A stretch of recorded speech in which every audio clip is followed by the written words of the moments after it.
Shalom, selamat pagi saudara-saudari yang diberkati Tuhan dimanapun berada. Bertemu kembali dalam Renungan Pagi GKE Banjarbaru. Dan saat ini kita akan bersama membaca serta merenungkan bagian firman Tuhan dari Injil Markus pasal 11 ayat 13 sampai 14 dengan perikop Yesus mengutuk pohon ara. Saya bacakan ayat 13 dan 14, demikianlah bunyi firman Tuhan. Dan dari jauh ia melihat pohon ara yang sudah berdaun.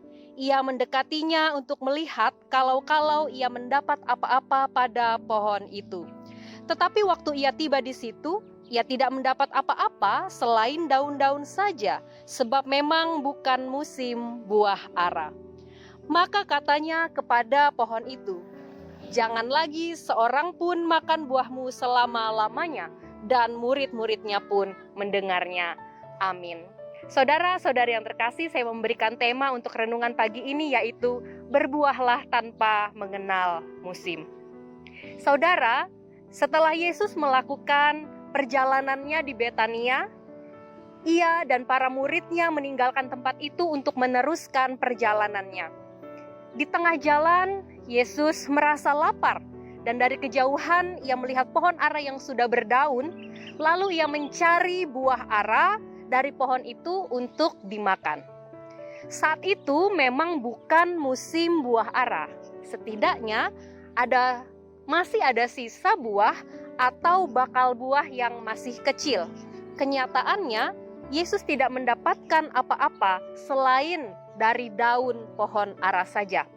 Dan Yesus pun mengutuk pohon tersebut agar buahnya tidak dimakan lagi untuk selama-lamanya.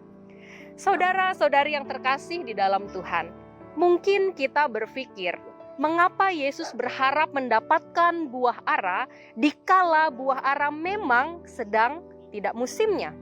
Itu sama saja seperti kalau sekarang kita ingin mencari buah rambutan, padahal kita tahu sedang tidak musim buah rambutan.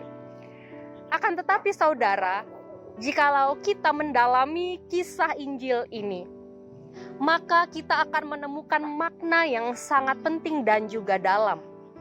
Yesus seakan-akan mau berbicara kepada para muridnya pada waktu itu, pun juga kepada kita murid-muridnya pada masa kini, di mana Yesus mau katakan, kalau berbuah itu jangan musiman.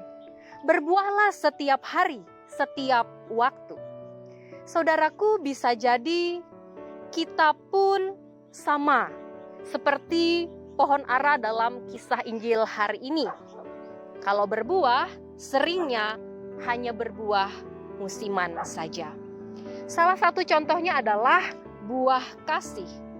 Seringkali kita tidak menghasilkan buah yang satu ini setiap hari, setiap waktu. Kita mengasihi dengan tambahan kata karena dan supaya. Misalnya, saya mengasihi dia karena dia sudah mengasihi saya, atau saya mengasihi dia supaya dia pun mengasihi saya. Padahal saudara, bukankah kasih Tuhan kepada kita itu senantiasa dinyatakannya dalam setiap musim kehidupan kita? God's love is unconditional love. Saudaraku, Tuhan Yesus mencari pohon yang bisa menghasilkan buah tanpa mengenal musim. Dan kitalah pohon yang dicarinya itu. Selamat berbuah, Tuhan Yesus menolong dan memberkati kita. Amin. Mari kita berdoa. Bapa, terima kasih atas renungan firman-Mu pagi hari ini. Biarlah firman-Mu Tuhan boleh senantiasa kami ingat dan kami lakukan dengan setia. Tolonglah kami dengan kuasa Roh Kudus-Mu, agar kami dalam hidup ini senantiasa berbuah, dan buah kami pun tidak mengenal musim. Bapa, kami menyerahkan segenap aktivitas, tugas, pekerjaan, kegiatan kami sepanjang hari ini hanya ke dalam pengasihan-Mu. Biarlah semuanya dapat berjalan dengan baik dan lancar. Tuhan menjaga, melindungi, menyertai kami senantiasa dalam segenap hidup yang kami jalani dari waktu ke waktu. Terima kasih ya Bapa, hanya di dalam nama anak-Mu Tuhan Yesus Kristus kami berdoa. Amin.